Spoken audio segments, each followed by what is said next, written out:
Price the Lord. 1 கொரிந்தியர் 15வது அதிகாரம் 26வது வசனம். பரிகரிக்கப்படும் கடைசி சத்துரு மரணம். இங்கே வேதம் மரணத்தை சத்துரு என்று சொல்லுகிறது. அதுவும் கடைசி சத்துரு என்று வேதாவும் நமக்கு போதிக்கிறது. நம்ம பார்க்குறோம், சிலுவையில் கர்த்தர் இந்த மரணத்தை டீல் பண்ணவே இல்லை. அவர் சொல்கிறாரு இங்கே வசனத்தில், பரிகரிக்கப்படும் கடைசி சத்துரு மரணம். அதாவது 2ஆம் வருகையில் போது தான் இந்த மரணத்தை அவர் டீல் பண்ண போகிறதாக கர்த்தர் சொல்கிறார். நாம் நிறைய டைமு மரணம் அடைந்த வீட்டுக்கு போகும்போது அவர்களுக்கு சமாதானம் சொல்கிறோம் அப்படின்ற பேரில் நம்ம என்ன செய்கிறோன்னா, இந்த மரணத்தை கர்த்தருடைய சித்தம் என்று ஏற்றுக்கொள்ளுங்கள் என்று சொல்கிறோம். ஆனால் இந்த வசனம் என்ன சொல்லுது பாருங்கள், மரணம் கடவுளுடைய திட்டமும் கிடையாது, அவருடைய சித்தமும் கிடையாது, அது பிசாசினால் வருகிறது என்று வேதம் சொல்லுகிறது. ஏன்னா வாழ்வு மட்டும்தான் கர்த்தரிடமிருந்து வருகிறது. அப்போது மரணம் அடையும் போது என்ன நடக்குது? ரோமர் 7:22 வாசிக்கிறோம், இன்னர் மேன் என்று ஒரு வார்த்தை எழுதியிருக்காங்க. அதாவது நாம் இன்னர் மேன் அவுட்டர் மேன் என்று ரெண்டாக அந்த இடத்துல பார்க்குறோம். இன்னர் மேன் என்பது என்னன்னா, இந்த உடலுக்குள்ளே இருக்கிற நாம. இந்த உடல் என்பது ஒரு ஆடை மாதிரி தான். நம்ம வீட்டை விட்டு வெளியே போகும்போது உடையை மாட்டிட்டு போகிறோம், திரும்பி வந்த பிறகு அதை எடுத்து தனியாக வச்சிடுறோம். அதே போல தான் கர்த்தர் நம்மளை படைத்த போது, இந்த பூமியில் வைத்தபோது உடலோடு இந்த பூமியில் நமக்கு வைத்தார்.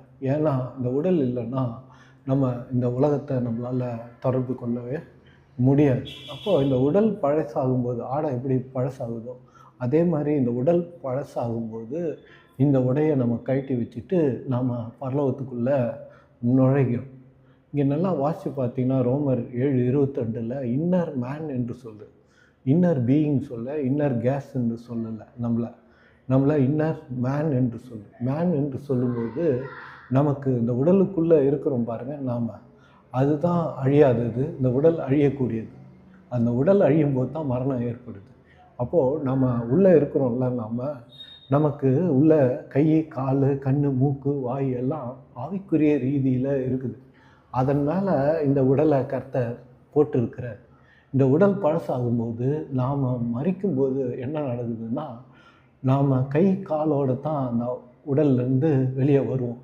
நிறைய பேர் என்ன நினச்சிக்கிறாங்க, வாய் வழியாக காற்று போகுது, காற்றா தான் அவங்க வெளியே வருவாங்க, இல்லை மூச்சு விட்டுறாங்க, கடைசி மூச்சு விட்டாங்க, மூச்சு வழியாக அவங்க வெளியே போயிட்டாங்க, காற்றா போயிட்டாங்க அப்படின்னு நினைக்கிறாங்க. இல்லை, இன்னர் மேன் என்று சொல்லுகிறது. அப்போ உள்ளான மனுஷன், அந்த உள்ளான மனுஷனுக்குள்ளே நம்ம இந்த உடலை விட்டு வெளியே வரும்போது கை காலோடு தான் எழுச்சி நடந்து வெளியே வருகிறோம்.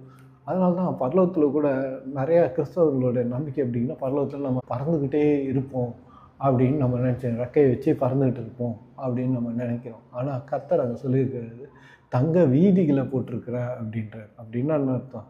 அந்த வீதிகளில் நாம் கால் வைத்து நடந்து போவோம். அப்போ நமக்கு இன்னர் மேன், நமக்குள்ளே இருக்கிற நமக்கு கால்கள் இருக்கிறது.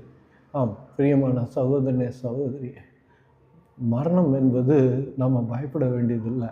நம்ம கிறிஸ்தவர்களுக்கு நமக்கு ஒரு எதிர்பார்ப்பு இருக்குது, ஹோப்.